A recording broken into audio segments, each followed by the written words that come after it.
Hare Krishna devotees, Hare Krishna అండి అందరికీ. నిత్యం భగవద్గీతకి అందరికీ స్వాగతము. మనము ఈరోజు క్లాస్ స్టార్ట్ చేసుకునే ముందు ఒకసారి ప్రేయర్స్ చేసుకొని క్లాస్‌లోకి వెళ్దాము. జై జగన్నాథ్ బల్దేవ్ సుభద్రా మాయి సుదర్శన్ की जय। वामन देव की, परशुराम भगवान की, राधा माधव की, नरसिंह भगवान की, श्रील प्रभुपाद की जय।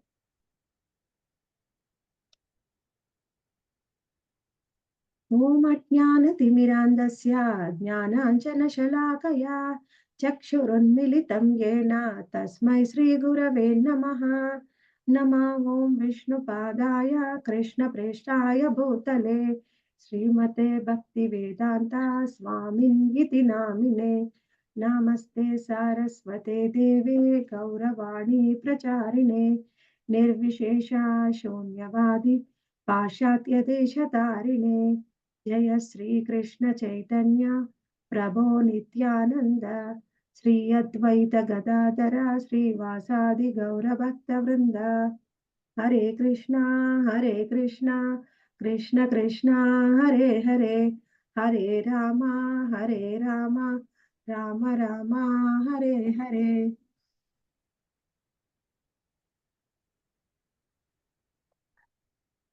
మనం ఇప్పుడు 16వ అధ్యాయము దైవ అసుర స్వభావాలని గురించి చర్చిస్తూ ఉన్నాము. అందులో ఈ రోజు మనం 23వ శ్లోకాన్ని చర్చిస్తున్నాము. యః శాస్త్ర విధి ముత్సృజ్య వర్తతే కామకారతః న స సిద్ధిమవాప్నోతి న సుఖం న పరం గతిం। యః శాస్త్ర విధి ముత్సృజ్య వర్తతే కామకారతః न स సిద్ధిమవాప్నోతి న సుఖం న పరాంగతిం। అనువాదం: శాస్త్ర విధులను త్యజించి ఇష్టానుసారము వర్తించువాడు పూర్ణత్వము గాని సుఖమును గాని పరమగతిని కాని పొందజాలడు.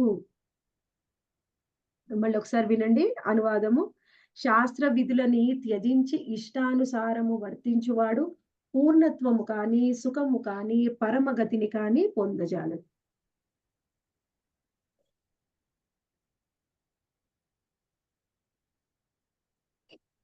మనము ఇప్పుడు దైవ అసుర స్వభావాలని గురించి చర్చిస్తున్నామండి. ఇప్పటి వరకు 16వ అధ్యాయంలో మనం ముందుగా శ్రీకృష్ణ భగవానుడు కేవలం ఒక 2-3 శ్లోకాల్లో మాత్రమే దైవీ గుణాల గురించి చెప్పి, తరువాత పూర్తి అధ్యాయం మనకి అసుర గుణాల గురించి వివరిస్తూ ఉన్నారు. అసలు అసుర గుణాలు ఏమిటి? ఏది అసుర గుణం? ఏది దైవీ గుణం? అనేది మనము ఇప్పటి వరకు చర్చిస్తూ ఉన్నాం. అయితే మనము ముఖ్యంగా తెలుసుకోవాల్సింది ఏమిటి అంటే, మనకి చూడ్డానికి అన్ని దైవీ గుణాలలాగానే కనిపిస్తాయి. కానీ అందులో మనకి చూసే వాటిలలో ఎక్కువగా అసుర గుణాలే ఉంటాయి. మనం చూసే ప్రతి ఒక్కరిలో మనలో కూడా. అవి ఏమిటి అనేది మనకి ఈ అధ్యాయం చదివితేనే అర్థమవుతుంది. అసలు దైవీ లక్షణం ఏమిటి? అసుర లక్షణం ఏమిటి? మనకి ఇప్పటి వరకు మన మనసులో ఉండే డెఫినిషన్ వేరుగా ఉంటుంది. కానీ శ్రీకృష్ణ భగవానుడు ఇచ్చే డెఫినిషన్ వేరుగా ఉంది. అయితే ఇప్పటి వరకు అసలు లక్షణాలన్నిటిని కూడా చెప్పి ఫైనల్‌గా కంక్లూజన్ ఇస్తున్నారనమాట ఈ 23వ శ్లోకంలో.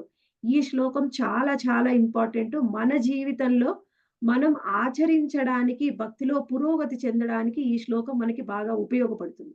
ఎవరైతే ఈ శ్లోకాన్ని శ్రద్ధగా విని, దాన్ని బాగా అర్థం చేసుకొని, దాన్ని మననం చేసుకొని ఆచరిస్తారో వాళ్ళు భక్తిలో పురోగతి చెందుతారు. అటువంటిది ఈ శ్లోకం. ఇది ఫైనల్‌గా కంక్లూజన్ చెప్తున్నారనమాట ఈ శ్లోకము. దీన్నే ఎక్స్‌ప్లెయిన్ చేశారు నెక్స్ట్ శ్లోకం. అదే ఇంకా చివరి శ్లోకం. అయితే ఏం చెప్తున్నారు ఇందులో? దాన్ని మనము జాగ్రత్తగా శ్రీల ప్రభుపాదుల వారు ఏం చెప్పాలనుకుంటున్నారు భాష్యంలో అనేది మనం అర్థం చేసుకుందాం. శ్రీకృష్ణ భగవానుడు దైవీ లక్షణం ఏమిటి? అసుర లక్షణం ఏమిటి? అని పూర్తిగా చివరి శ్లోకంలో కుండబద్దలు కొట్టినట్టు చెప్పేశారు. ఏమిటి అని. ఇక్కడ చెప్తున్నారు. యః శాస్త్ర విధి ముత్సృజ్య వర్తతే కామకారతః. ఎవరైతే శాస్త్ర విధులని త్యజిస్తారో, త్యజించి వర్తతే కామకారతః అంటే వాళ్ళకిష్టమైన విధంగా వాళ్ళు పనులు చేస్తూ ఉంటారో, న సిద్ధిమవాప్నోతి న సుఖం న పరాంగతి. న సిద్ధిమవాప్నోతి. వాళ్ళకి ఎప్పుడు కూడా సిద్ధి, పూర్ణత్వం అనేది లభించదు. నా సుఖం లభించదు. నా పరాంగతి, పరమగతిని వాళ్ళు చేరుకోలేరు అని చెప్తున్నారు. అయితే ఏమిటా శాస్త్ర విధులు? ఏమిటి శాస్త్ర విధి? శాస్త్ర విధి కానిది ఏమిటి? అసలు శాస్త్రం అంటే ఏమిటి? ఈరోజు మనం అర్థం చేసుకోవడానికి ప్రయత్నం చేద్దాం. ఇక్కడ ఏం చెప్తున్నారండి? పూర్వము వివరించినట్లు మానవుల యందలి వివిధ వర్ణములకు, ఆశ్రములకు పలు విధములైన శాస్త్ర విధులను ఒసగబడి ఉన్నవి. ప్రతి ఒక్కరూ ఆ విధి నియమములను తప్పకుండా అనుసరించవలెను. మనకి ఎన్నో విధి విధానాలు అనేవి ఇవ్వబడ్డాయి శాస్త్రంలో. ఆ విధి విధానాలని తప్పకుండా ప్రతి ఒక్కరము కూడా ఆచరించాలి. ఏమిటా విధి విధానాలు? విధి విధానాలు అంటే ఏమిటంటే, మనము మన జీవితంలో ఏం ఆచరించాలి? మన జీవితంలో మనం ఏం ఆచరించకూడదు. అంటే మనము ప్రతిరోజు మనం ఏం చెయ్యాలి? ఏం చెయ్యకూడదు అనేది చెప్తున్నారిది. అంటే ఏం చెయ్యాలి? ఏం చేయకూడదో తెలుసుకుంటే అదే లైఫ్ గోలా? అదే జీవిత లక్ష్యమా? అంటే అదే జీవిత లక్ష్యం. ఏం చెయ్యాలి? ఏం చెయ్యకూడదో తెలుసుకుంటే అది మన జీవితంలో మనం పూర్ణత్వాన్ని తప్పకుండా సాధించవచ్చు. అయితే ఏం చేయాలి? ఏం చేయకూడదు? అది ఎలా అర్థం చేసుకోవాలి మనం? అంటే ఇప్పుడు చూడండి, ఒక డాక్టర్ ఉంటాడు. ఆ డాక్టర్‌కి ఎవరికైనా ఒక పేషెంట్‌కి ట్రీట్‌మెంట్ ఇవ్వాలి అంటే, ముందే నిర్ణయించబడి ఉంటుంది. ఇగో ఈ పేషెంట్ పరిస్థితి ఈ విధంగా ఉంటే, ఆ పేషెంట్‌కి ఈ రోగం వచ్చింది. ఈ రోగం వచ్చిన వాళ్ళకి ట్రీట్‌మెంట్ ఇది ఉండాలి. ఇలాంటి మెడిసిన్ ఇవ్వాలి అని వాళ్ళు ముందే నిర్ణయించబడి ఉంటుంది. అది వాళ్ళదొక శాస్త్రం. అది వైద్య శాస్త్రం. ఆ వైద్య శాస్త్రాన్ని అధ్యయనం చేస్తాడు ఒక డాక్టర్. ఎంబీబీఎస్ చదువుతాడు. 5 సంవత్సరాలు చదివి, ఆ తర్వాత పీహెచ్‌డీ చేస్తారు. ఆ తర్వాత ప్రాక్టీస్ చేస్తారు కొంతమంది సీనియర్ డాక్టర్ల దగ్గర. అవన్నీ వాళ్ళు వైద్య విధానాన్ని ఫస్ట్ చదువుతారు. దాన్ని ఎలా ప్రాక్టీస్ చేయాలో తెలుసుకుంటారు. ఆ రోగ నిర్ధారణ ఎలా చేయాలి? తర్వాత ఎలా మెడిసిన్ ఇవ్వాలి? అనేది పూర్తిగా అర్థం చేసుకొని ఒక డాక్టర్ అవుతాడు. అందుకనే డాక్టర్ దగ్గరికెళ్ళినప్పుడు ఆ డాక్టర్ ఏమైనా చెప్పాడనుకోండి, మీ ఆరోగ్యం ఇలా ఉంది. మీరు ఇది చేయండి. అప్పుడే మీ ఆరోగ్యం కుదుట పడుతుంది అని చెప్తే ఏం చేస్తాం?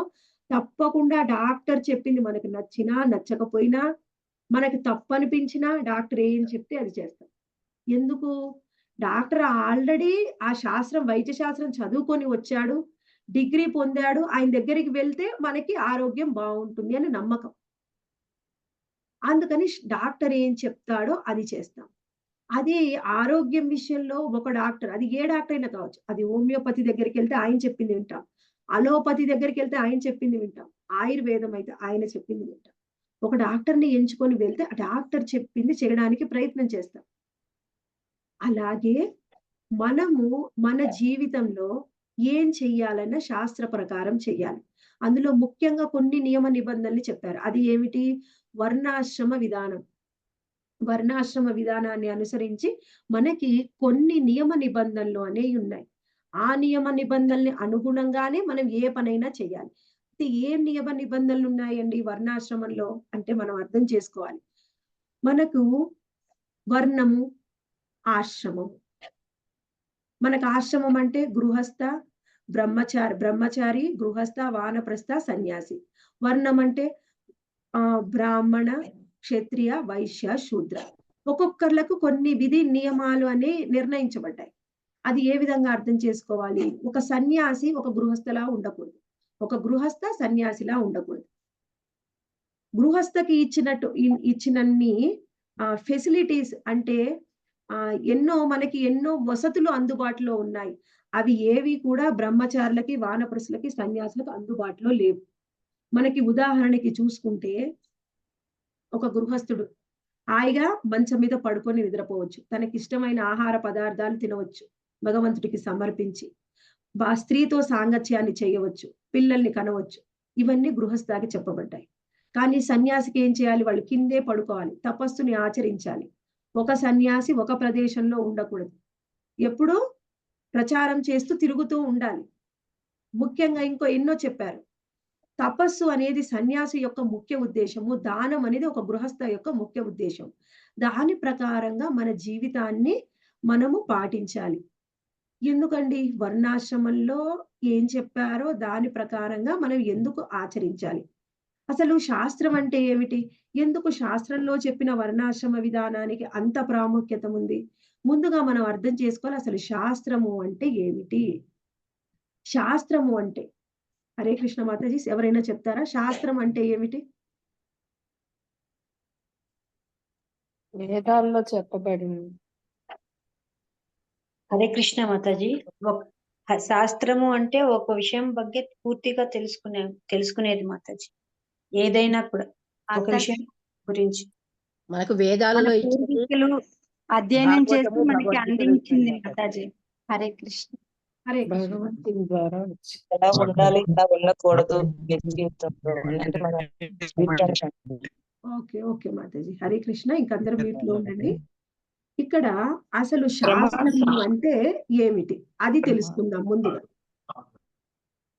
శాస్త్రము ఎక్కడి నుంచి వచ్చింది? అసలు ముందు శాస్త్రంలో ఏముంది? ఏమిటి శాస్త్రాలు? అవి తర్వాత.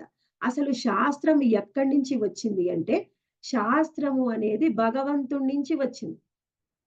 భగవంతుడి ముఖత ఏది వస్తే అదే శాస్త్రము. ముందు ముఖత రావాలంటే ఏం చేయాలి? ఇప్పుడు నేను ఏదన్నా మీకు చెప్తున్నాననుకోండి. చెప్పడానికంటే ముందుగా ఏం చేయాలి? అది నా మనసులో ఉండాలి. నా మనసులో ఏముందో అదేని గదా మీకు నేను చెప్తాను. అంటే నా మనసులో ఆలోచనలో అది వచ్చింది. ఆలోచనలో ఏమొచ్చింది? అంటే ఈ శాస్త్రంలో ఏం చెప్పారు ఈ శ్లోకంలో అది చదివి నేను అర్థం చేసుకొని, ఎప్పుడైతే ఏది కరెక్ట్ అనుకుంటానో అది చెప్తాను. అదే కదా! అంటే శాస్త్రము అంటే భగవంతుడి నుంచి వచ్చింది. భగవంతుడి యొక్క ఆలోచన నుంచి వచ్చింది. ఆలోచన ఎలా వస్తుంది? ఏది మనం అది కరెక్ట్ అనుకుంటామో అదే ఆలోచన అవుతుంది. అంటే మన ఇచ్చ, మన భగవంతుడి యొక్క ఇచ్చ ఏమిటో అదే ఆయన ఆలోచన, అదే ఆయన మనకి ఇచ్చాడు. అదే శాస్త్రం. భగవంతుడి ఇచ్ఛానుసారము మెలగడమే శాస్త్రము. భగవంతుడి ఇచ్చ ఏమిటో, కోరిక ఏమిటో, ఆయన మనసులో ఏముందో అదే మనకి శాస్త్ర రూపంలో ఇచ్చారు. అందుకనే శాస్త్రాన్ని తప్పకుండా ప్రతి ఒక్కళ్ళు కూడా ఆచరించాలి. ఆచరించాలి. ఎందుకండి శాస్త్రాలను ఆచరించాలి? భగవంతుడు ఇచ్చిన శాస్త్రంలో ఏముంది? ఇప్పుడు మనం కూడా మనకి కూడా ఎన్నో మంచి చెడులు తెలుసు కదా!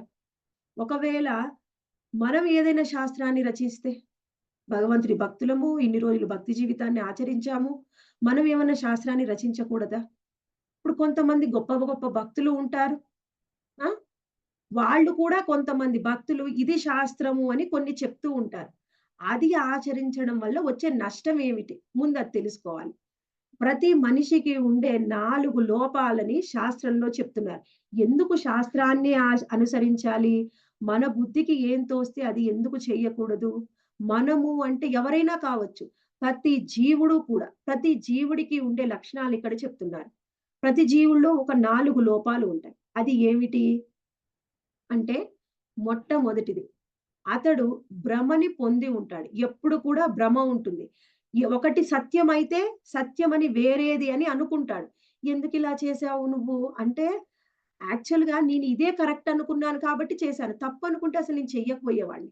అంటే ఏమిటి? ఏది సత్యమో, ఏది అసత్యమో మనకు తెలియదు. మనము భ్రమకి గురవుతాము. ఇంకొకటి మోసం చేసే ప్రవృత్తి. ఒక్కొక్కసారి మనం ఎదుటి వాళ్ళని మోసం చేస్తాము. మనని మనం కూడా మోసం చేసుకుంటాం. మోసం చేసే ప్రవృత్తి ఉంది. ఇంకొకటి అబద్ధాలు చెప్పడం. మోసం చేసే ప్రవృత్తి, అసమగ్ర ఇంద్రియాలు. మన ఇంద్రియాలే అసమగ్రం. అసమగ్రమైన ఇంద్రియాలతోని మనం ఏదైనా చూసి ఎలా అర్థం చేసుకుంటాం? ఇప్పుడు నేను ఇలా చూస్తున్నాను. మీకెళ్ళి ఇలా చూస్తున్నాను. నా వెనకాల ఎవరేం చేస్తున్నారో నాకు తెలియదు. ఈ గోడ పక్కన ఎవరేం చేస్తున్నారో నాకు తెలియదు. నేనిలా చూస్తుంటే నా కళ్ళు ఎంత వరకు చూస్తాయో అంతవరకే మనకర్థమవుతుంది. ఒక్కొక్కసారి మన కళ్ళ ముందు జరుగుతున్న మనం ఏదో ఆలోచనలో ఉంటే మన కళ్ళ ముందు జరిగేది గూడా మనకర్థం కాదు. ఇప్పుడు నేను ఏదో చెప్పాను విన్నావా? అంటే నేను వినలేదు. ఎందుకంటే నేనేదో ఆలోచిస్తున్నాను. నేను కళ్ళ ముందు ఏదో చేశాను చూసావా? అంటే చూసాను కానీ నేను శ్రద్ధ పెట్టలేదు. ఎందుకంటే నేనేదో పని జేస్తున్నాను. నా కళ్ళ ముందు నువ్వేం చేసావో గూడా నాకర్థం కాలేదు. అంటే అసమగ్ర ఇంద్రియాలు, మోసం చేసే ప్రవృత్తి, భ్రమను పొందడము. ఇంకొకటి అబద్ధాలు చెప్పడం. చెప్పవచ్చు. కొంతమంది అబద్ధాలు కూడా చెప్తారు. సరే అయితే ఇవన్నీ మామూలు మనుషులండి. కానీ గొప్ప వాళ్ళుంటారు. కొంతమంది వాళ్ళు దైవాంశ సంభూతులని చెప్తుంటారు. వాళ్ళే దైవం అని చెప్తూ ఉంటారు. వాళ్ళు చెప్పినయి కూడా మేము వినకూడదా? అంటే వినకూడదు. ఎందుకంటే శ్రీకృష్ణ భగవాన్ నుంచి ఏం వచ్చిందో ఆయన ముఖత, ఆయన మనసులో ఏముందో అదే మనకి శ్రీమద్ భాగవతం మొట్టమొదటి శ్లోకంలోనే చెప్తారు. ఏం చెప్తారంటే జన్మాద్యస్య యతోన్వయాది తరచ చార్దేశ్వ విఘ్నస్వరాట్ తేజో తేనే బ్రహ్మ హృదయాది కవయ యఖ్య ముహ్యంతి సూరయ అంటే ఏమిటి? భగవంతుడు జ్ఞానాన్ని బ్రహ్మదేవుడికి ఇచ్చాడు, బ్రహ్మదేవుడు హృదయంలో ఇచ్చాడు. అంటే ఏమిటి? బ్రహ్మదేవుడికైనా జ్ఞానం భగవంతుడి నుంచే రావాలి. ఎవరైనా బ్రహ్మ అని చెప్పుకున్నా, నేనే దేవుణ్ణి అని చెప్పుకున్నా ఆయనకు కూడా జ్ఞానము భగవంతుడి నుంచే రావాలి. అలా కాకుండా వస్తే ఏం జరుగుతుంది అది మనం చూద్దాం. అలా కాని శాస్త్రాల్లో వచ్చే లోటుపాట్లు ఏమిటి? ఇప్పుడు మనకి వాళ్ళు ఏమి చెప్తారంటే కొన్ని రోజులు ఒకటి సత్యం అని చెప్తారు. అది తరువాత అసత్యము అని ప్రూవ్ అయితుంది. ఖచ్చితంగా కొన్ని రోజుల తర్వాత ఇది కరెక్ట్ కాదు, ఇది మనకి సరి అయింది కాదు అని మనకి చెప్పబడుతుంది. ఇప్పుడు ఉదాహరణకి తీసుకుంటే మనము కొన్ని కొన్ని సంప్రదాయాల్లో కొన్ని వాళ్ళు కొత్త విధానాలు తీసుకొస్తారు. ఆ విధానాల్లో ఏం చెప్తారు అంటే మనకి శాస్త్రం ఏం చెప్తుంది? స్త్రీలు ఖచ్చితంగా వివాహం చేసుకోవాలి. వాళ్ళు వివాహానికి ముందు తండ్రి యొక్క రక్షణలో, వివాహం తరువాత భర్త యొక్క రక్షణలో, వాళ్ళు వృద్ధాప్యంలో పుత్రుల యొక్క రక్షణలో ఉండాలి, పిల్లల యొక్క రక్షణలో ఉండాలి అంతే. అది శాస్త్రం చెప్తుంది. అది కాకుండా స్త్రీలు కూడా సన్యాసం తీసుకోవచ్చు. స్త్రీలు కూడా బ్రహ్మచర్యం పాటించవచ్చు, వానప్రస్థం స్వీకరించవచ్చు, సన్యాసం స్వీకరించవచ్చు అని చెప్తూ ఉంటారు. అది మన శాస్త్రం ఎక్కడా చెప్పలేదు. ఎక్కడైనా సరే ఎవరైనా ఏదైనా చెప్పారనుకోండి, ఏ శాస్త్రం నుంచి చెప్పారు? ఏ శాస్త్రంలో ఉంది? ఏ అధ్యాయంలో ఉంది? ఏ శ్లోకంలో ఉంది? అది చెప్తే అది మనం ఖచ్చితంగా పాటించాలి. ఎవరైనా సరే నేనే దేవుణ్ణి అని వచ్చి చెప్పినా సరే, అది కొరకు దేవుడు చెప్పింది అయితే, దేవుడు చెప్పినది ఏదైనా సరే శాస్త్రంలో ఉంది అయితే, ఇంతకు ముందు కూడా సత్యమే అయి ఉంటుంది. అది ఇప్పుడు కూడా సత్యమే అయి ఉంటుంది. ఇక ముందు కూడా సత్యమే అయి ఉంటుంది. భగవంతుడు చెప్పిన భగవద్గీతలోని 700 శ్లోకాల్లో ఆయన చెప్పింది ఒకటి కూడా ఇంతకు ముందు కానీ, ఇప్పుడు కానీ, ఇక ముందు కానిది సత్యమే. ఏ విధమైన మార్పు ఉండదు. అందుకనే భగవద్గీతలో ఒక్క శ్లోకంలో, ఒక్క పదంలో, ఒక అక్షరాన్ని కూడా మార్చలేరు ఎవరు. ఎందుకంటే అది భగవంతుడి నుంచి వచ్చిన జ్ఞానం. అదే మానవులు చెప్తే, మేము ఒకటి చెప్పామండి, ఇంతకు ముందేమో స్త్రీలు వివాహం చేసుకోకూడదు, బ్రహ్మచర్యం పాటించవచ్చని చెప్పాము. ఇప్పుడది రూల్ అంత సక్సెస్ అవ్వట్లేదు కాబట్టి ఇప్పుడు వివాహం చేసుకోవచ్చు అని చెప్తున్నాం. అది ఎలా కరెక్ట్ అవుతుంది? ఇది ఒక ఉదాహరణ మాత్రమే. ఇంకా మనము దైనందిన జీవితంలో ఉదాహరణగా తీసుకుంటే, మనకి చెప్పారు మన శాస్త్రంలో ఏం చెప్పారు అంటే, వర్ణాశ్రమ విధానము. వర్ణాశ్రమ విధానంలో మనకి చెప్పింది ఏదైనా మనం ఆచరిస్తే, మనకి ఈ భౌతిక లోకంలోనే సుఖం రావడమే కాకుండా, మనం పూర్ణత్వాన్ని కూడా పొందవచ్చు. అత్యున్నతమైన లక్ష్యాన్ని కూడా పొందవచ్చు. ఏంటి అత్యున్నత లక్ష్యం? తర్వాత మనం చెప్పుకుందాం. అత్యున్నత లక్ష్యాన్ని కూడా పొందవచ్చు. ఏమిటి? ఇప్పుడు వర్ణాశ్రమ విధానంలో ఉంది. ఏమిటి? ఒక మనకు ఉన్న ఆలోచన విధానాన్ని బట్టి, మన స్వభావాన్ని బట్టి, మన గుణగణాలని బట్టి ఏం చెప్పాడు శ్రీకృష్ణ భగవానుడు? చాతుర్వర్ణ్యం మయా సృష్టం గుణకర్మ విభాగశః. చాతుర్వర్ణ్యం అంటే 4 వర్ణాలని సృష్టించారు. మయా సృష్టం నేనే సృష్టించాను. దేన్ని బట్టి సృష్టించాను? గుణ కర్మ విభాగశః. వాళ్ళ గుణాన్ని బట్టి, వాళ్ళ కర్మని బట్టి విభజించాను. అంటే గుణం ఏమిటి? కర్మ ఏమిటి? ఇప్పుడు మనం ఏం చేస్తున్నాము? బ్రాహ్మణులు జ్ఞానాన్ని పొందాలి, జ్ఞానాన్ని ఇతరులకు ఇవ్వాలి. క్షత్రియులు అందరినీ రక్షించాలి. వైశ్యుడు వాళ్ళు గోరక్షణ మరియు వ్యవసాయాన్ని చేయాలి. శూద్రులు వీళ్ళందరికీ సేవ చేయాలి. వాళ్ళ లక్షణం గుణాన్ని బట్టి, పుట్టుకని బట్టి కాదండి. చాతుర్వర్ణ్యం మాయా సృష్ట్యం. జన్మ కర్మ విభాగశః అనలేదు. గుణకర్మ విభాగశః అన్నాడు శ్రీకృష్ణ భగవానుడు. మన గుణం ఎలా ఉంది? బ్రాహ్మణుడు శాస్త్రాన్ని అధ్యయనం చేసి వేరే వాళ్ళకి నేర్పే గుణం ఉందా మనకి? ఇప్పుడు మనం అది పట్టించుకోవట్లేదు. ఎవరు బ్రాహ్మణ, క్షత్రియ, వైశ్య, శూద్ర వదిలేసి ప్రతి ఒక్కళ్ళు కూడా సాఫ్ట్‌వేర్ ఇంజినీరే అవ్వాలి. దాని వల్ల ఏం జరిగింది? మనకు అనిపించొచ్చు. ప్రతి ఒక్కళ్ళు సాఫ్ట్‌వేర్ ఇంజినీర్ అవ్వడం వల్ల మనకి టెంపరరీగా మనకి చాలా ఆనందాన్ని ఇస్తుంది. అందరికి చాలా ధనం దొరుకుతుంది. మనం ఎంతో బాగా సుఖంగా ఉండవచ్చు, ఎంజాయ్ చేయవచ్చు అని అనుకోవచ్చు. కానీ ఏం జరుగుతుంది? ఈ ప్రతి ఒక్క సాఫ్ట్‌వేర్ ఇంజినీర్ సంతోషంగా ఉంటున్నాడా? ఎన్నో రకాల మనకి లోటుపాట్లు కొన్ని కొన్ని కనిపిస్తూ ఉన్నాయి. చా ఎక్కువగా విడాకులు, భార్యాభర్తలు విడిపోవడం అనేది మనకి ఈ సాఫ్ట్‌వేర్ ఇంజినీర్‌లలో కనిపిస్తుంది. అంటే అందులో ఏదో లోపం ఉంది. ప్రతి ఒక్కళ్ళు సాఫ్ట్‌వేర్ ఇంజినీర్ కావడం అనేది కరెక్ట్ కాదు. ఇది శాస్త్రం చెప్పలేదు. అందువల్ల ఏం జరుగుతుంది? ముందు భార్యాభర్తలు విడిపోతున్నారు. అసలు గృహస్థాశ్రమమే పోతుంది. గృహస్థాశ్రమం పోకపోతే ఇంక అంతా పాపమే. పాపమే చేస్తాం. అది ఎలా? ఇప్పుడు గృహస్థాశ్రమాన్ని ఆచరించకుండా నువ్వు భార్యని వదిలేస్తే ఇంకో భార్యని చేసుకుంటావు. లేకపోతే ఎందుకొచ్చింది నేను పెళ్ళే చేసుకోనంటావు. పెళ్లి చేసుకోకుండా మన ఇంద్రియాలను మనం అదుపులో ఉంచుకోలేము. అందువల్ల తప్పులు చేస్తారు. భార్య ఉంటే ఇంట్లో భోజనం పెడుతుంది. భోజనం ఇంట్లో ఉండదు. బయటికి వెళ్లి చేస్తావు. ఎవరో చేసింది తింటావు. వాళ్ళ యొక్క ఆలోచనలు, మూడ్ దాన్ని బట్టి మన మనసు మారిపోతుంది. బయట తినడం వల్ల మన ఆరోగ్యము ఖరాబవుతుంది. ఇంకా మనం ఇంకొకటి చూడవచ్చు. ఎవరైతే సాఫ్ట్‌వేర్ ఇంజినీర్‌లు ఇక్కడ మన ప్రదేశాన్ని వదిలి వేరే వేరే కంట్రీస్‌కి వెళ్లి ఉద్యోగాలు చేసి, తల్లిదండ్రులను వదిలేసి, భార్యను వదిలేసి, కొన్నిసార్లు పిల్లల్ని వదిలేసి పూర్తిగా కుటుంబాలు విచ్ఛిన్నమైపోతున్నాయి. దానివల్ల పూర్తిగా పాపమే వస్తుంది. అందుకని ప్రతి ఒక్కళ్ళకి ఒకటే వృత్తిని ఇవ్వలేదు భగవంతుడు. నీ గుణాన్ని బట్టి, నీ కర్మని బట్టి మనకు వృత్తి అనేది నిర్ణయించబడుతుంది. ప్రతి ఒక్కడు సాఫ్ట్‌వేర్ ఇంజినీర్ అయితే అసలు వ్యవసాయం చేసేవారెవరు? కొన్ని రోజుల్లో మనకి ఆహారమే లభించకపోవచ్చు. ఇలానే కొన్ని రోజులు జరిగితే.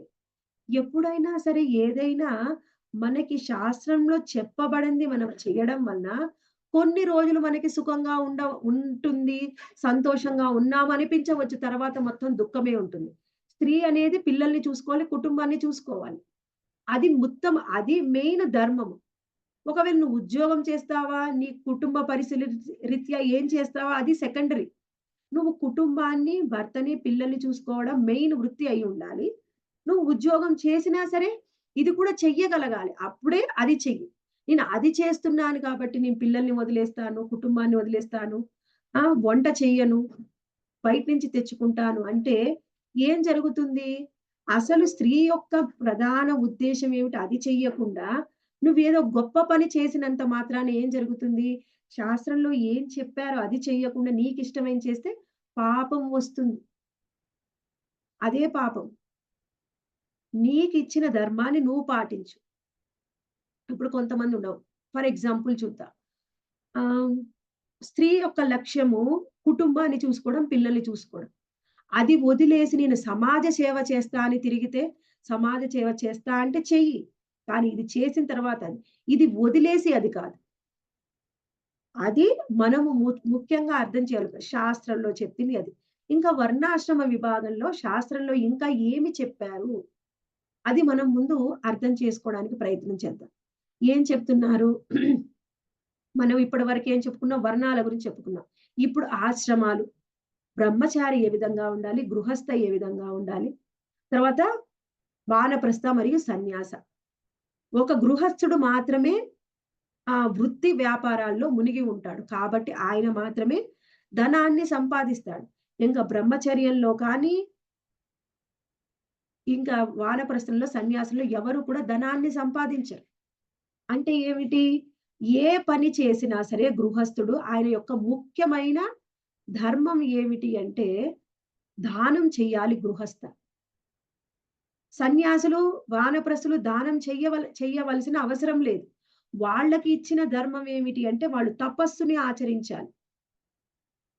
గృహస్థుల ధర్మం దానం చెయ్యాలి. ఇంకా ఏమైనా చెయ్యండి.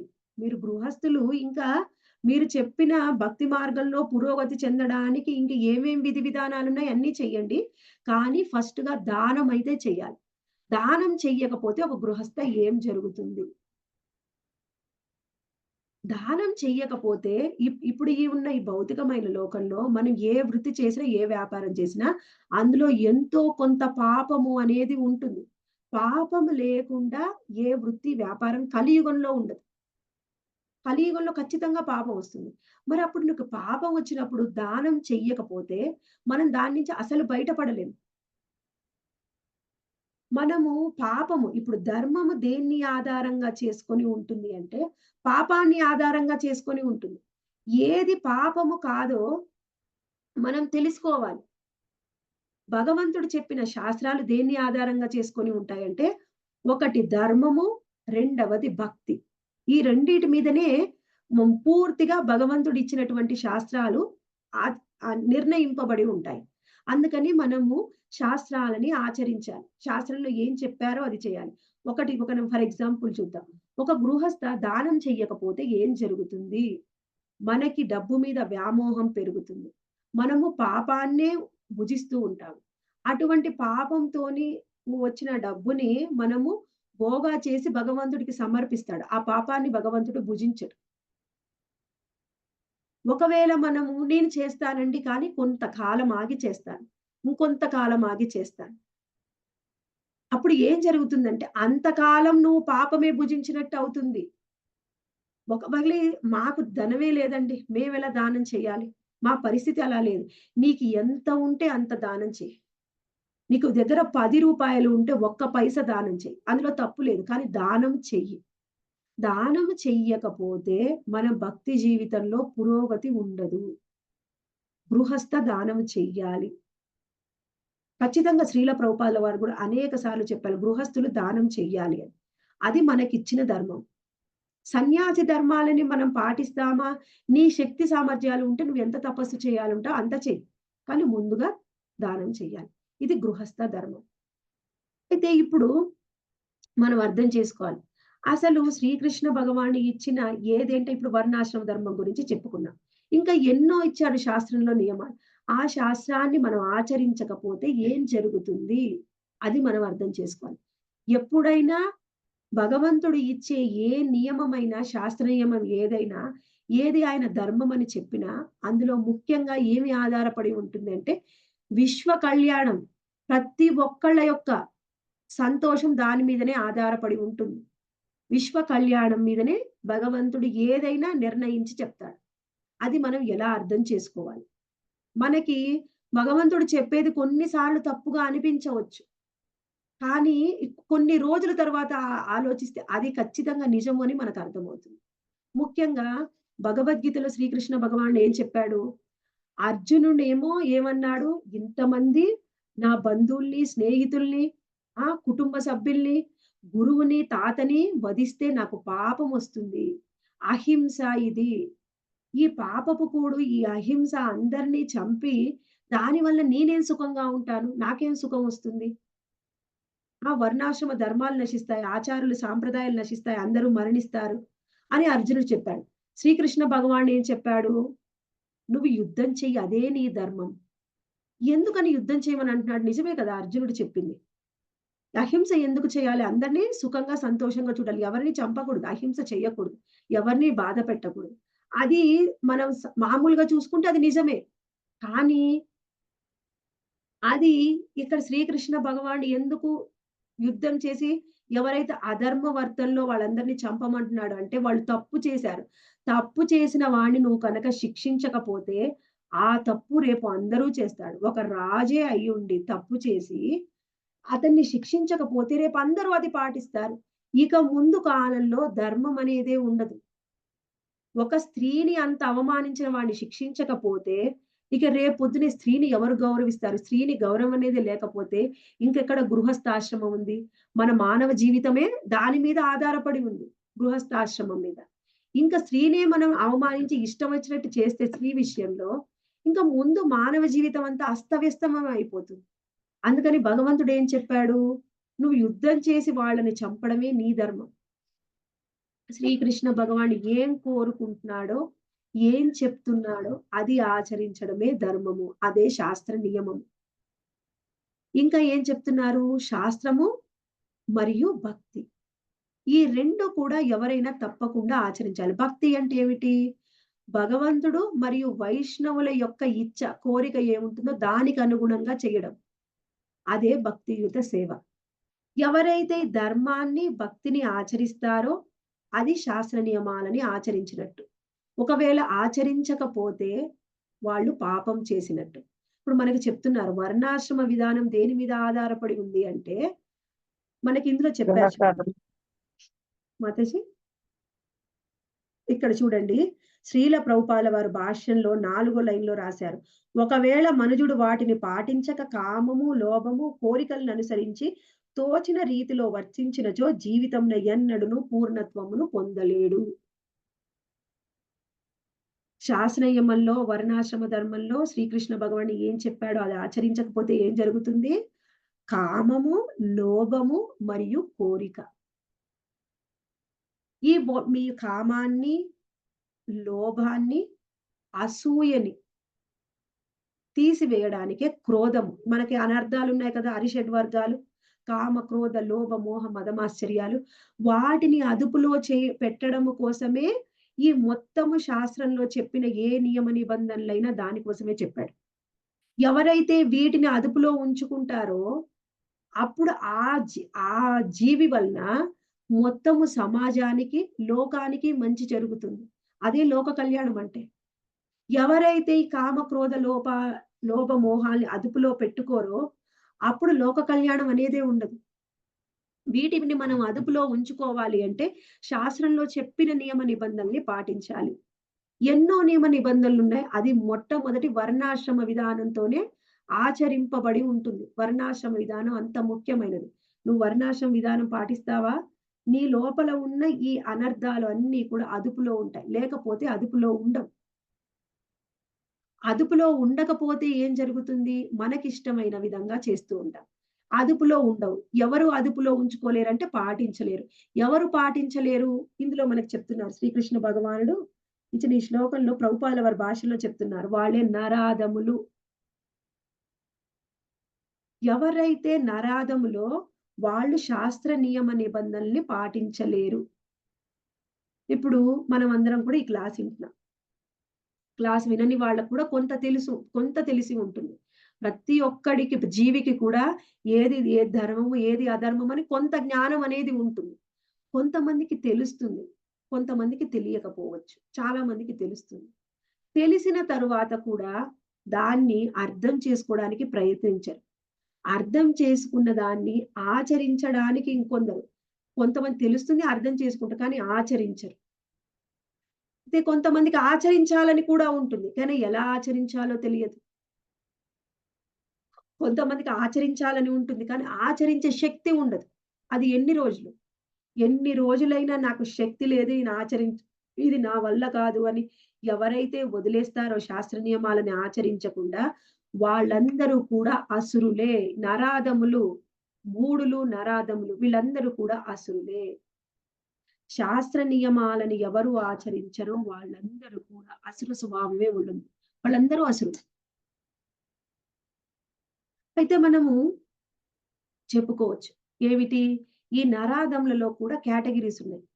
కొంతమందికి శాస్త్ర జ్ఞానము, ఏది ధర్మము, ఏది అధర్మము తెలియకపోవచ్చు. కొంతమందికి తెలియవచ్చు. తెలిసిన వాళ్ళు ఆచరించలేకపోవచ్చు. అప్పుడు మనం ఏం చేయాలి అంటే భగవంతుణ్ణి ఆశ్రయించాలి. ఓ కృష్ణ, నేను భగవద్గీతలో ఎక్కడో విన్నాను, ఎవరో చెప్పింది విన్నాను, మరి శాస్త్ర నియమాలు ఇవి అంట, నేను ఆచరించలేకపోతున్నాను. కనీసం భగవంతుణ్ణి అడిగితే, ఒక్కసారన్నా ప్రార్థిస్తే మనసులో భగవంతుడే మనకి జ్ఞానం ఇస్తాడు. దదామి బుద్ధి యోగంతో ఎలా ఆచరించాలో జ్ఞానాన్ని ఇస్తాడు. అప్పుడు దాన్ని ఆచరించాలి. అయితే ఇన్ని చెప్తున్నారు మనకి, ఇది ఆచరించాలి, శాస్త్ర నియమాలన్నీ మనకి చెప్తున్నారు. వాటిని మనం ఆచరించాలి. కొన్నిసార్లు ఆచరించాలి అంటే మనకి తెలియకపోవచ్చు. ఆచరించాలని ఉంటుంది, కొన్నిసార్లు చెప్తాము, కానీ ఎవరో ఒకళ్ళు అది చెప్తున్నారు, ఒకళ్ళు ఇది చెప్తున్నారు, ఏది కరెక్టో ఏది తప్పో మేమేం ఆచరించాలి. అప్పుడు ఏం చెయ్యాలి? శాస్త్రాలన్నీ ఒక్కొక్కళ్ళు చెప్తున్నారని నేనైతే ఈ శాస్త్రం చదవలేదు. చదివినా కానీ నాకు అర్థం కావట్లేదు. ఏం ఆచరించాలి, ఏం ఆచరించకూడదు, ఏది ధర్మము, ఏది అధర్మము నాకు తెలియడం లేదు. అప్పుడేం చేయాలి? గురువు, సాధు, శాస్త్రాన్ని అర్థం చేసుకోవాలంటే గురువుని, సాధువుని ఆశ్రయించాలి. సాధువు అంటే భక్తుల్ని ఆశ్రయించాలి. ఆ తర్వాత నెక్స్ట్ లెవెల్ గురువుని ఆశ్రయించాలి. ముందుగా సాధువుని ఆశ్రయించి ఆ తర్వాత శాస్త్ర నియమాలను అర్థం చేసుకుంటే ఆ తర్వాత గురువును పొంది గురువు నుంచి పూర్తిగా మనం అర్థం చేసుకొని తెలుసుకొని వాటిని ఆచరించవచ్చు. సాధువు అయినా సరే, గురువు అయినా సరే పరంపరలో ఉండాలి. పరంపర అంటే ఏమిటి? భగవంతుడు ఇచ్చిన శాస్త్రాలని, నియమాలని భగవంతుడి ముఖత ఎవరైతే విని మళ్ళీ దాన్ని వాళ్ళ తర్వాత శిష్యుడికి చెప్పాలి. ఆ తర్వాత శిష్యుడికి చెప్పాలి. ఆ శిష్యు పరంపర ద్వారా వచ్చిన భక్తుల యొక్క ముఖత ఏదైనా వినవచ్చు. ఆ భక్తుల యొక్క సహాయంతో గురువుని పొందవచ్చు. ఆ విధంగా మనము శాస్త్ర నియమాలని ఆచరించాలి. ఎవరైతే ఈ విధంగా ఆచరించరో వాళ్ళందరూ కూడా నరాధములే. మనం తెలుసుకున్నాం. వాళ్ళదందరికి కూడా అసుర స్వభావం ఉంది.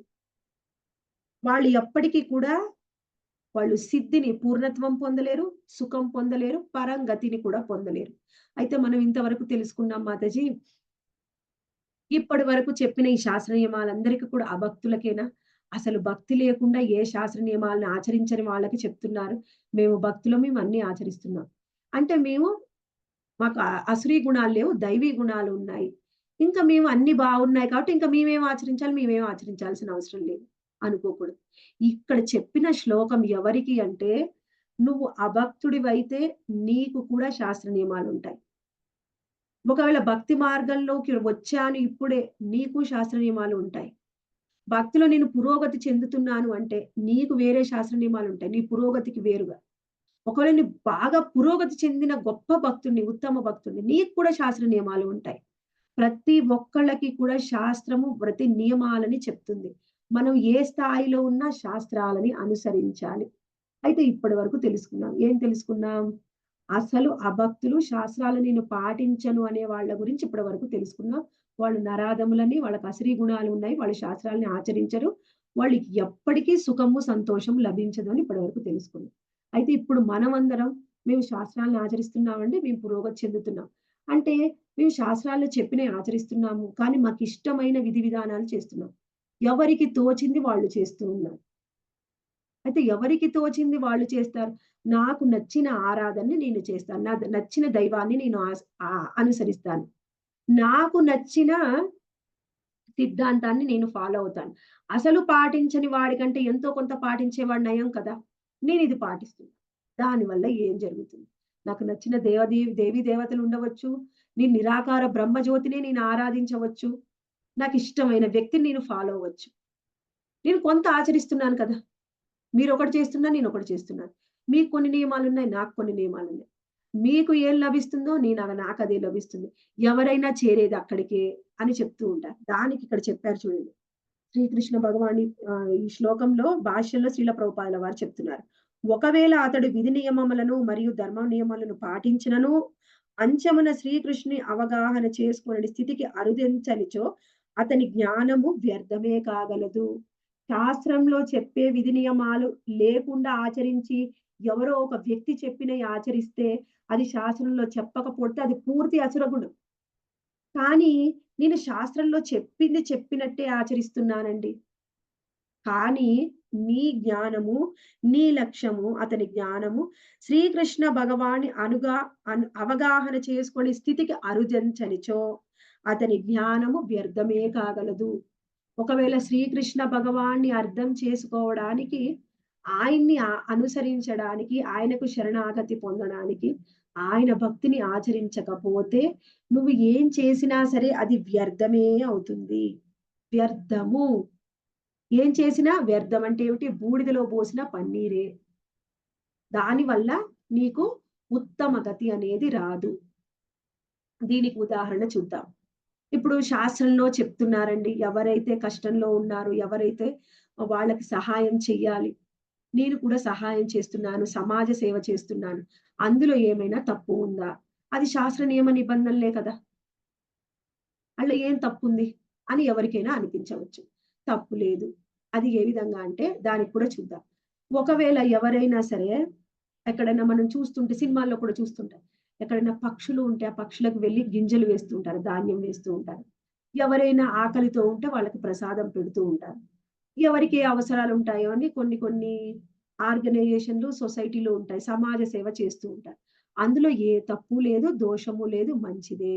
ఎందుకంటే అంతకంటే ఘోరంగా నీచాతి నీచంగా బ్రతికే వాళ్ళున్నారు.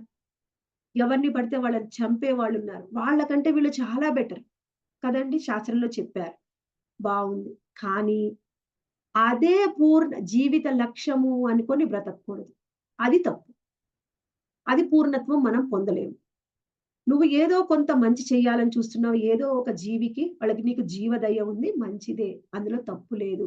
వీలైతే చెయ్యండి. కృష్ణ చైతన్యంలో ఏదైనా జీవులకి సహాయం చేయవచ్చు, చెయ్యండి. కానీ అదే జీవన పూర్ణత్వము అనుకుంటే అది తప్పు. కృష్ణ చైతన్యంలో చేస్తే తప్పు లేదు. కృష్ణ చైతన్యం లేకుండా చేస్తే తప్పు. ఎందుకంటే మనం చెప్పుకున్నాం. ఏది విధి నియమాలు ఆచరించినా వాళ్ళు కృష్ణుడిని అర్థం చేసుకొని కృష్ణ భక్తి చెయ్యకపోతే నీకు ఎప్పటికీ పూర్ణత్వము అనేది రాదు. అప్పుడేం జరుగుతుంది? సరే నేను సమాజ సేవ చేస్తానండి. చేస్తే చెయ్యి. నీకు కాస్త పుణ్యం వస్తుంది. నీకు ఉత్తమ జన్మ వస్తుంది. లేకపోతే ఒక స్వర్గానికి వెళ్తావు. అక్కడ భోగాన్ని అనుభవిస్తావు. స్వర్గానికి వెళ్ళడము పూర్ణత్వము కాదు. ఏ వ్యక్తి యొక్క ఉత్తమమైన లక్ష్యము స్వర్గము కాదు. ఒకవేళ నువ్వు సమాజ సేవ చేస్తే స్వర్గానికి వెళ్తావేమో. కానీ శాస్త్రంలో చెప్పింది అది పూర్తి లక్ష్యం కాదు. శ్రీకృష్ణ భగవానుడికి సేవ చెయ్యడమే అదే జీవితం యొక్క పూర్ణత్వము. అటువంటి కృష్ణ భావనా స్థితికి కనుక ప్రతి ఒక్కరూ కృష్ణ భావనా స్థితికి మరియు భక్తి యోగ స్థాయికి క్రమముగా ఎరుగవలెను. ఆ సమయముననే ఆ స్థితి ఎందే మనుజుడు అత్యున్నత పూర్ణత్వమును పొందును, అన్యదా కాదు. అదే పూర్ణత్వం. ఒకవేళ ఇప్పుడు మనం ఏం తెలుసుకున్నాం? శాస్త్ర విధి నియమాలు ఆచరిస్తున్నా కూడా శ్రీకృష్ణ భగవాని యొక్క భక్తియుత సేవ చెయ్యకపోతే, ఆయన కృష్ణ భక్తి భావన స్థితికి చేరకపోతే అది పూర్ణత్వం కాదు అని తెలుసుకున్నాం. ఇది ఒక శాస్త్ర నియమం. అయితే మేమందరం తెలుసుకున్నాం మాతాజీ. మీరు చెప్పినట్టు నేను క్లాసులు వింటున్నాను. కృష్ణుడే సర్వస్వ శరణాగతి అనుకున్నాను. కృష్ణ భక్తి చేస్తూ ఉన్నాను. అయితే మాకేం శాస్త్ర నియమాలు లేవా? అంటే మనకి ఉన్నాయి. ఏం చెప్పారు మనకి? ఒకవేళ నువ్వు భక్తి మార్గంలో పురోగతి చెందాలి అంటే మనకిచ్చిన నియమాలు ఏమిటి? వైది భక్తి. వైది భక్తి మరియు మనకి చెప్పారు భక్తుడు ఆచరించవలసిన విధి నియమాలు ఏమిటి? శాస్త్రంలో చెప్పబడింది. శ్రవణ, కీర్తన, స్మరణ, వందన, అర్చన, దాస్య, పాద సేవన, మళ్ళీ సాఖ్య, ఆత్మ నివేదన. సాఖ్యము, ఆ తర్వాత ఆత్మ నివేదన, వాత్సల్య, అవన్నీ పూర్తిగా ఆత్మ నివేదన. ఈ మొత్తము నవవిధమైన భక్తి మార్గాలు ఉన్నాయి. ఆ నవవిధమైన భక్తి మార్గాలని ఆచరించడం కోసం మనకు ముందుగా వైదీ భక్తి అనేది కూడా ఇచ్చారు. వైదీ భక్తి ప్రకారంగా భగవంతుణ్ణి మనం ఆచరించాలి. తర్వాత శ్రవణ కీర్తనాలు చెయ్యాలి. ఇది భక్తులకి మన స్థాయిలో ఉన్న సాధక భక్తులకి ఇచ్చిన శాస్త్ర నియమాలు ఇవి. వీటిని చేస్తూ మనం గృహస్థులుగా ఉన్నప్పుడు మనం దానాన్ని కూడా చెయ్యాలి. కృష్ణ చైతన్యంలో ఉన్నా కృష్ణ చైతన్యంలో లేకపోయినా దానం చెయ్యాలి. ఎవరికి దానం చేస్తే ఉత్తమ ఫలితం వస్తుందో తెలుసుకొని చెయ్యాలి. ఇప్పుడు ఫర్ ఎగ్జాంపుల్ ఒకసారి చూద్దాం. మీరు ఒక మార్కెట్‌కి వెళ్ళాలనుకోండి. మార్కెట్‌కి వెళ్ళినప్పుడు మీరు 100 రూపాయలు పెట్టి ఏమైనా కూరగాయలు కొనాలి అంటే 100 రూపాయలు పెట్టినప్పుడు 100 రూపాయలు వర్త్ ఉన్నది కొంటారు. అంతే తప్ప నేను 100 రూపాయలు పెట్టాను, ఏదో ఒకటి ఆయన ఇచ్చింది తీసుకుంటాను అలా తీసుకొనొస్తారా ఎవరైనా? మీరిచ్చిన లేదు డబ్బు మాతాజీ. బేరమాడి 10 షాపులు తిరిగి 100 రూపాయలకి ఎక్కడ కరెక్ట్ వర్త్‌ఫుల్ అనిపిస్తుందో అక్కడే కూరగాయలు కొంటాం. లేకపోతే ఆ కూరగాయల షాపుని వాడిని ఉద్ధరిద్దామని మనం ఏమన్నా ఎక్కువ డబ్బులు ఇస్తామా మాతాజీ? ఇవ్వం మాతాజీ. తక్కువ ఒక ఇచ్చి రూపాయి వస్తాం కూడా ఇవ్వం. బేరమాడి. బేరమాడి గీసి బేరమాడి తీసుకుంటాం. కావాలంటే తర్వాత వాడికి కావాలంటే అవసరం ఉందంటే వాడికి దానమైనా చేస్తాం గానీ, కూరగాయలు కొనేటప్పుడు మాత్రం ఒక్క రూపాయి ఎక్కువ పెట్టం. అంటే ఏమిటి? మనం ఏమైనా డబ్బు మనం ఖర్చు చేస్తే దానికి తగిన ప్రతిఫలం పొందడానికి ఆలోచిస్తాం. అలాగే మీరు దానం చేసినప్పుడు ఆ దానం యొక్క పూర్తి ఫలితం రావాలి కదా! నేను దానం చేస్తాను ఫలితం ఇంత వచ్చినా చాలండి. ఫలితం ఇంతొస్తుంది నాకంతొద్దండి నాకింత చాలు అంటారా ఎవరైనా? ఆ అనం దానాన్ని మాతాజీ. కూడా మనము కృష్ణ చైతన్యంలో ఉపయోగిస్తే ఎక్కువ ఫలితం. మనం చెప్పుకున్నాం. ఒక మనిషి యొక్క జీవిత లక్ష్యము కృష్ణ చైతన్యమే అయినప్పుడు, కృష్ణ భక్తి అయినప్పుడు, కృష్ణ భక్తిలోకి ఎవరినైనా తీసుకురావడానికి మనం దానం చేయాలి. అది ఉత్తమమైన దానం. అతి ఉత్తమమైన దానం. మిగిలిన దానాలు ఎన్ని రకాలైనా ఉండవచ్చు. కానీ మనమేంటి? మనం పెట్టిన డబ్బుకి మన పూర్తి ఫలితం రావాలి. అంటే కృష్ణ చైతన్యంలో దానం చేయాలి. మాకు ఫలితం అవసరం లేదండి. మాకు కొంతొచ్చినా చాలు అంటే మీకిష్టం. అది వేరు. సరే ఇప్పుడేం తెలుసుకున్నాం మనం? కృష్ణ భక్తిని ఆచరించే మనలాంటి సాధకులకిచ్చే విధి నియమాలు ఏమిటి? శ్రవణ కీర్తనాలు, నవవిధమైన భక్తి మార్గాలు ఆచరించాలి. వైదీ భక్తి, నారద భక్తి సూత్రాల్లో ఇచ్చినటువంటి వైదీ భక్తిని మనం ఆచరించడం ద్వారా మనం పురోగతి చెందుతాము. ఇంకా దానం చేయాలి గృహస్థులని చెప్పుకున్నాం. అది అయిపోయింది. మాతాజీ, సరే అయిపోయింది వైద్య మాతాజీ. భక్తి అంటే ఒకసారి వైద్య భక్తి అంటే ఏమన్నా అర్థం? వైదీ భక్తి అంటే భగవంతుణ్ణి ఎలా ఆచరించాలి, ఎలా అర్చించాలి, మనకి విధి విధానాలున్నాయి. మనకి ఏ విధంగా భగవంతుడికి ఉదయం మంగళహారతి ఏ విధంగా చేయాలి, అది వైదీ భక్తి. ఎలా భోగ సమర్పించాలి, అది వైదీ భక్తి. భగవంతుడికి ఏ విధంగా సేవ చెయ్యాలి, మన ఇంట్లో పటాలు ఉన్నా, విగ్రహాలున్నా, భగవంతుడే మన ఇంట్లో ఉన్నాడు అనుకొని ఆయనకి సేవ చేసే విధి విధానం, అది వైదీ భక్తి. ఎప్పుడైతే వైదీ భక్తిని ఆచరిస్తామో, ఇప్పుడు మనం మొన్న కూడా చెప్పుకున్నాం. నిన్న మాతాజీ కూడా చెప్పారు భాగవతం క్లాస్‌లో. అష్టాంగ యోగంలో చేసే భక్తి కంటే మీరు వైదీ భక్తి విధానంలో, భక్తి యోగంలో భగవంతుడికి విగ్రహారాధన చేయడం వల్ల నువ్వు ధ్యానం చేసిన దానికంటే ఎన్నో రెట్లు ఫలితాన్ని పొందుతావు. నువ్వు కళ్ళు మూసుకొని 2 గంటలు ధ్యానం చేస్తే, నీకు చేసే ధ్యానం అనేది ఎన్ని విధాలుగా ఉంది. అష్టాంగ యోగమే ధ్యాన పద్ధతిలో అతి ఉత్తమమైనది అని మనకి కపిల భగవానుడు చెప్పాడు. భగవద్గీతలో శ్రీకృష్ణ భగవానుడు చెప్పాడు. అటువంటి అష్టాంగ యోగం చేయాలి అంటే మిగిలిన ఏ యోగ విధానమైనా శాస్త్రంలో లేదు. అష్టాంగ యోగం తప్పించి మీరు ఏ విధి విధానం ఆచరించినా యోగా, ధ్యానానికి సంబంధించి అది భగవద్గీతలో లేదు, శాస్త్రంలో లేదు. శాస్త్రంలో ఇచ్చిన విధి విధానం ఓన్లీ అష్టాంగ యోగమే. అష్టాంగ యోగం చేయవలసిన వాడు పొయ్యి అడవిలోకి వెళ్ళాలి అంటే ఎవ్వరు లేని నిర్జల ప్రదేశానికి వెళ్ళి బ్రహ్మచర్యాన్ని పాటిస్తూ ఇంద్రియాలను నియమించి అక్కడ నువ్వు ఒక పులి చర్మం, ఒక జింక చర్మమో వేసుకొని అక్కడ ధ్యానం చేయాలి. అది విధానం. నా ఇంట్లో కూర్చొని నేను ఒక గృహస్థుడిగా నేను నా బెడ్‌రూమ్‌లో కూర్చొని ధ్యానం చేస్తాను అంటే నీకొచ్చే ఫలితము కంట్లో నరుసంత కూడా రాదు. అష్టాంగ యోగం అతి ఉత్తమ విధానం. అయితే అష్టాంగ యోగం కంటే కూడా భక్తి యోగంలో నువ్వు ఉదయమే భగవంతుడికి మంగళహారతి చేస్తే అంతకంటే ఫలితాన్ని పొందవచ్చు. ధ్యానం చేయడం ద్వారా ఏం జరుగుతుంది? భగవంతుడిని స్మరిస్తూ ధ్యానం చేస్తే అసలు భగవంతుడి స్మరణ లేకుండా చేసే ధ్యానము అసలు అష్టాంగ యోగంలో చెప్పలేదు. మిగిలిన భగవంతుడి కాకుండా ఈ కళ్ళు మూసుకుంటాను, నిరాకార ధ్యానం చేస్తాను అసలు శాస్త్రంలో చెప్పబడలేదు. కానీ నువ్వు అష్టాంగ యోగంలో భగవంతుడిని స్మరిస్తూ ఉన్నా, భక్తి యోగంలో మంగళహారతి చేస్తూ భగవంతుడి యొక్క అంగాలని స్మరించినా అంతకంటే ఎక్కువ ఫలితము చాలా సులభమైన విధానం. అది వైదీ భక్తి మాతాజీ. వైదీ భక్తి అనేది ఇది. భగవంతుడికి మంగళారతి చేయడము, ఆయన నామ జపము చేయడము, ఆయనకి భోగా సమర్పించడము, విధి విధానాలు ఒక గృహస్థుడు ఎలా ఉండాలని చెప్తున్నామో అవన్నీ మనం పాటించడం. అది వైదీ భక్తి. సరే అర్థమైపోయింది మాతాజీ. వైదీ భక్తి సాధకుడు. అంటే ఇంతకంటే ఉత్తమ భక్తులు లేరా? మరి వాళ్ళకి లేవా విధి విధానాలు అంటే వాళ్ళకి కూడా ఉన్నాయి. వాళ్ళకి కూడా విధి విధానాలు ఉన్నాయి. వాళ్ళకి శాస్త్ర నియమాలు ఉన్నాయి. అయితే ఇది ఆచరించకుండా కొంతమంది వింత వింత పోకళ్ళు చేస్తూ ఉంటారు. వాళ్ళ గురించి కూడా నేను చెప్తాను. వాళ్ళని ఏమంటారంటే ఆహ్, హ్మ్. శాస్త్ర నియమాల్ని వాళ్ళు పాటించరు. సహజీయాలు. వాళ్ళకి ఇష్టమైనట్టుగా కృష్ణ భక్తిని చేస్తాము అని తయారవుతారు. విధి విధానాలు పాటించకుండా. వాళ్ళని సహజీయాలనమాట. ఒక పద్ధతిని, ఒక విధానాలు వాళ్ళే క్రియేట్ చేసుకుంటారు. శాస్త్రంలో ఉండదు.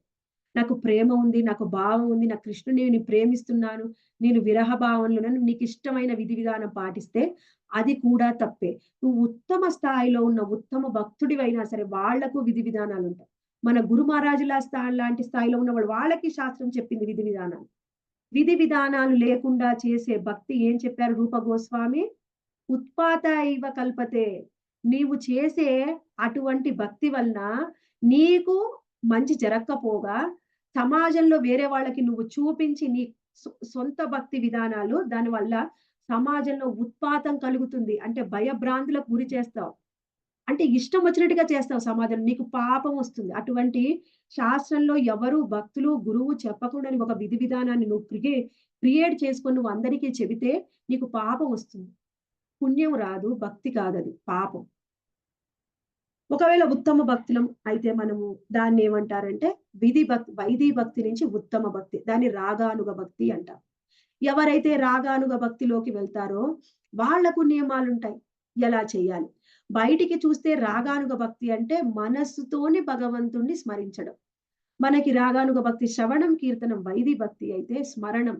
శ్రవణం, కీర్తనంలో చేసింది మనం స్మరణం చేసుకోవడం రాగానుగ భక్తి. అయితే అందులో ఇంకా ఉత్తమమైన స్థాయిలు ఉన్నాయి. అందులో భావ, ప్రేమ స్థాయికి కూడా వెళ్ళవచ్చు. అయితే రాగానుగ భక్తి నువ్వు ఏ స్థాయిలో ఉన్నా సరే అందరి ముందు నువ్వు వైదిక భక్తిని ఆచరించాల్సిందే. ఉదయమే లేవాలి, మంగళారతి చెయ్యాలి, నీ సాధన నువ్వు చెయ్యాలి. అది వైదిక భక్తిని ఆచరించాలి. మనసులో నువ్వు రాగానుగ భక్తిని ఆచరించవద్దు. అంటే భగవంతుడిని ప్రేమతోని స్మరించుకోవడం, ఆయన లీలల్ని స్మరించుకోవడం. అటువంటి వైదిక భక్తిలో కూడా అటువంటి ప్రేమ భక్తి, రాగానుగ భక్తిలో అత్యున్నతమైన భక్తి ప్రేమ భక్తి. మన గౌడీయ సంప్రదాయంలో మనకు చైతన్య మహాప్రభువు బోధించింది రాగానుగ భక్తి, ప్రేమ భక్తి. అది ఉత్తమ భక్తి. కానీ మనం వైదిక భక్తి నుంచి ముందుకు వెళ్ళాలి. నేను రాగానుగ భక్తికి వెళ్తా అంటే నీకు ఏమీ లేకుండా పతనం అయిపోతావు, సహజీయ అయిపోతావు. అప్పుడు ఎప్పుడు కూడా అలా చెయ్యకూడదు. మనం ఏ స్థాయిలో ఉన్నాము అనేది మన మెంటర్స్ కి తెలుస్తుంది, భక్తులకి తెలుస్తుంది, గురువులకి తెలుస్తుంది. వాళ్ళని అడిగి తెలుసుకోవాలి. ఇష్టమైన విధానాన్ని మనము ఆచరించకూడదు, అది తెలుసుకోవాలి. అయితే రాగానుగ భక్తి, రాగానుగ భక్తి అనేది ఉత్తమ భక్తి, భక్తిలోని అతి ఉత్తమ స్థాయి.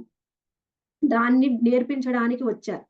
ఎవరొచ్చారు? చైతన్య మహాప్రభు 15వ అధ్యాయము చైతన్య చరితామృతం మొదటి శ్లోకంలో చెప్తున్నారనమాట. దుర్గమే కృష్ణ భావాందో నిమగ్నో మగ్న చేతస గౌరేణ హరిణ ప్రేమ మర్యాద భూరి దర్శిత. అంటే ప్రేమ మర్యాద. నువ్వు ప్రేమ స్థాయిలో ఉన్న భక్తుడివైనా నీకు కూడా కొంత మర్యాద ఉంది. అంటే విధి విధానాలు ఉన్నాయి, దాన్ని ఆచరించాలి. అది ఆచరించని భక్తి ఎప్పుడైనా ఆ భక్తిలో పురోగతి అనేది ఉండదు, ఉత్తమ భక్తి అవ్వదు. కృష్ణుడు మెచ్చుకోడు దాన్ని, గురువు సాధువులు మెచ్చుకోరు. మనము మన స్థాయిని బట్టి ఏ స్థితిలో ఉన్నా శాస్త్రాలని ఆచరించాలి. మనకు అటువంటి ప్రేమ భక్తిని చెప్తుంది చైతన్య చరితామృతం. అటువంటి ఉత్తమ స్థితికి వెళ్ళిన కొంతమంది మనల్ని విమర్శిస్తారనమాట. ప్రేమ భక్తిలో మీకు ఇష్టమైనట్టుగా విధి విధానాలు పాటిస్తూ ఉంటారని కొంతమంది అంటారు.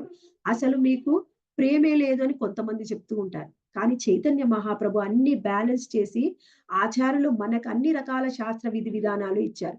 నువ్వు ప్రేమ భక్తిలో ఉన్న శాస్త్ర నియమాలు ఉన్నాయి.